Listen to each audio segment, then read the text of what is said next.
Hello everyone, welcome back to my channel, or welcome to my channel. It's a horse thing.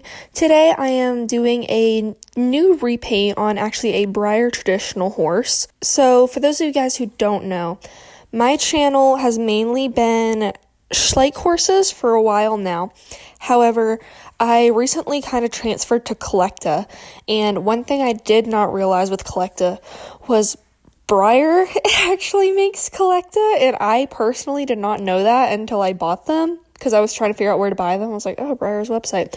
Anyway, bought Collecta from Breyer, in love. The detail is really, really good, especially compared to new Schleich, guys. Just go buy Collecta or get retired models of Schleich. Anyway, so that being said, I started browsing Breyer's items a lot more, and would be getting emails from them quite often. I bought some stablemates, like a lot of stablemates, guys. I went from 3 to like 30 stablemates in a day. I had a lot of classics that I had gotten off Facebook Marketplace about a year ago, and I really wanted a traditional, even though they were like $50.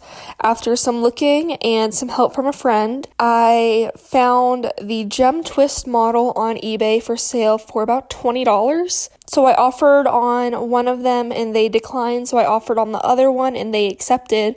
I got the Gem Twist model for $26 US, and it arrived in about a week. And when I opened up this horse, I was super excited, you guys. Like, first Breyer traditional ever. But we had some issues with standing, so I did not read this in the description until I got it. Thank goodness I'm a model horse collector. And I probably could have offered a lot less for it, knowing that it doesn't stand. I ended up boiling some hot water and soaking the Gem Twist model in it on its legs for about 20 minutes or so. And then I would take it out of the hot water and just kind of like held it there. Usually what I'll do is I'll bend the legs in little positions that need to be bent. I'll like sit my hand on top of it with some pressure. And then after it's cooled down a little bit, usually a minute or two, I'll run it under some cold water. And I think I repeated this quite a few times. I did a lot of tweaking, like maybe 4 or 5 times of doing this, just because I want to make sure it would be as perfect as I can get it, because all of the weight is on the back 2 legs, therefore it's going to fall over easily anyway, but we were going to try to get it to stand up the best I could. Now, I was actually so paranoid and so desperate that I literally took an ice cube and rubbed it on the leg to try and get it as firm as I could. So now we can see the horse is actually standing up pretty well, so I went ahead and started doing a base coat. I was going for something that was kind of a light tan, so I, of course, watered down my base coat like I always do. I was so also paranoid here about getting paint strokes in it that I watered it down so much. I think I ended up doing legit like 20 coats because it was just like tinted water. Because, I mean, right here it was okay, but as we went, it would just kept getting thinner and thinner and thinner. But I did forget one thing. So I went ahead and got out my Dremel, because Breyers have a hole either on their nostril or on the side of their mouth to help that when the model gets hot, the plastic does not expand. So here I am getting out my Dremel and then my Dremel piece that you would use to actually drill the hole into the model. So first I started off with removing the sand attachment that I already had on there for like sanding stuff down, and then replaced it with the drilling bit, which this was actually the moment when I realized this horse is a gelding and not a mare. I bought it and legitimately thought it was a mare. So just so nobody gets confused, it is a boy. I just flipped him over and drew a hole in underneath his stomach. So that's where I drilled it, because I don't want to, YouTube get mad at me or anything. But that's where I drilled the hole. I went ahead and added epoxy to the face to cover up the other hole that was originally there, and re-sculpted in the mouth, and then continued on as normal. And as I said last time, I kept working on the base coat, so I really watered it down and kept adding a whole bunch of paint. Again, probably ended up doing about 20 layers. So for some reason, I was just not satisfied enough with how it was standing, even though it was standing just fine. Past Kara will learn that.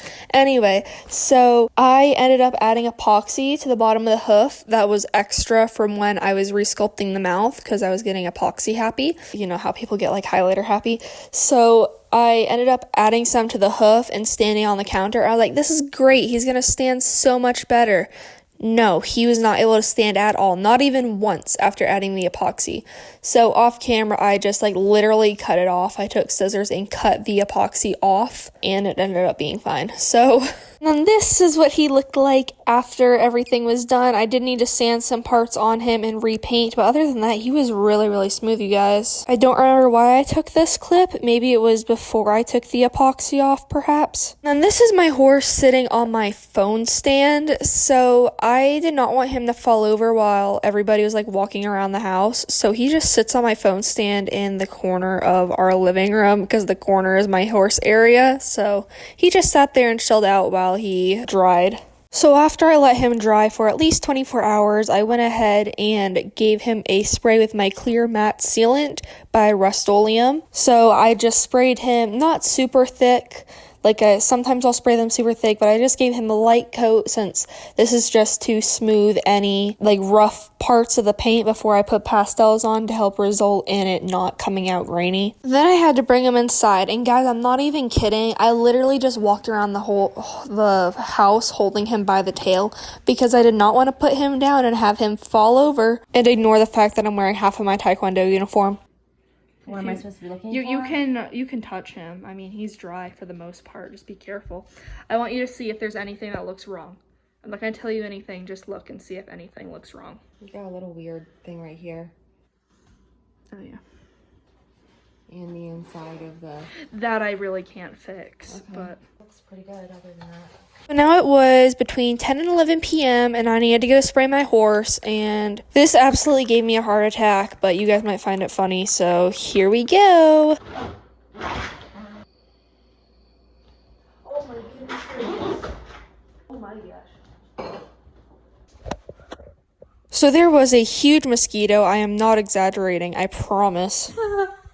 So basically it was genuinely the biggest mosquito me and my dad have seen. So I just decided to wait and go outside the next day. So next morning before school, I went ahead and sprayed my little boy outside. That sounds weird. I just went ahead and sprayed him with my matte sealant and then let him dry for the next 2 days. So since I didn't have time to run around the house with him, I set up this box looking thing with some shirt dye stuff, my ribbon holder, and the top of a Monopoly board game.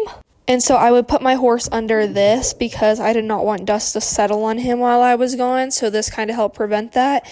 Except in the long run, this actually made it a whole lot worse. I think the Monopoly box was dusty, so I didn't end up doing this anymore. Now we are on to the pasteling stage. So I went ahead and put my plastic gloves on because I wanted to be extra careful this time. So I took out my brown pastel and a little bit of my black pastel, but I was starting with the brown since he was such a light color to begin with. And then just applying shading in all the areas that I've talked about before in my pastels video, my repaint tutorial, my Indian Warhorse repaint video, all that great stuff. So on the neck, on the joints, on the back, on the midsection, on the shoulder, on the face, on the eyes, on the ears, underneath the stomach, down the legs, around the rear, all of those lovely areas. So it just took a very, very long time to do, and I was being very meticulous about it because there was a very specific way that I wanted this to come out. I wanted very, very drastic shading.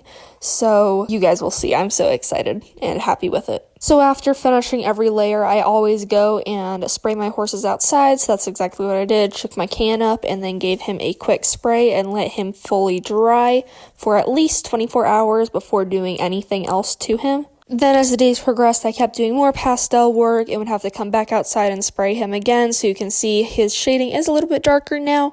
And I just repeated this for about 7-ish layers of pastel. Now he looks so shiny right now, but it's just because it isn't fully dry yet. But look at that shading, you guys. Oh my gosh. I am so happy that he came out this well. Here's a little bit less glare, but he was so pretty because I added some black to him. So he has his very light points and his very dark points. Oh, he's so pretty, you guys. I love him. I also ended up doing the eyes here. So next I started working on markings, which this is a reference picture right here. This is not like my idea. This is somebody else's model horse that they made. And I wasn't trying to copy it specifically.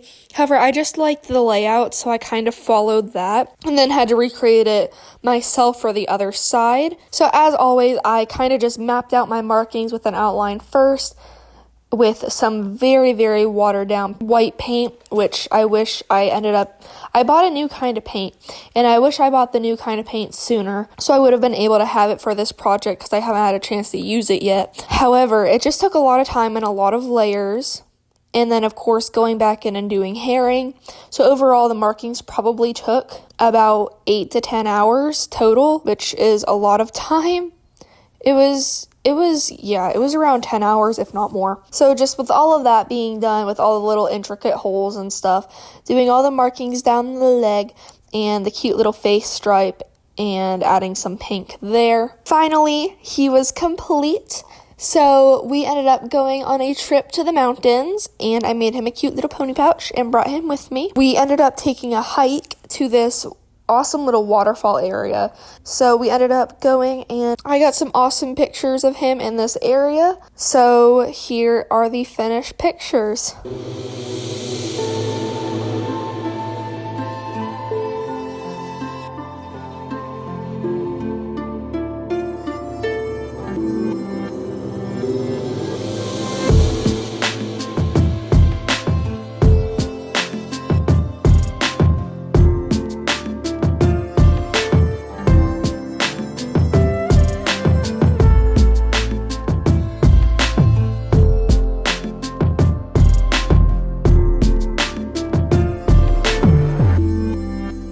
However, he does not have a name yet, so if you have any good ideas, go ahead and leave them in the comments below, and if you have a reason why, I would greatly appreciate that as well. I did think of like Arwen, but then realized that was a girl, so I think I'm going to name a different horse Arwen, but maybe like Aragon. Yes, we're going with Lord of the Rings theme here, because that was like the name I had kind of thought of when I was making him, but I wasn't completely sure, and I will definitely let you guys know what name I choose. I hope you guys have an amazing rest of your day. Remember to be kind, be smart, and stay safe, and make sure you do subscribe and like down below if you have not already, if you have gotten this far in the video and enjoy this kind of content and would like to see more of it.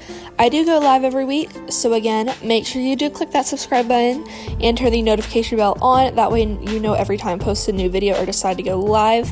Again, hope you guys have an amazing rest of your day, and I will see you guys in the next video. Goodbye, everybody.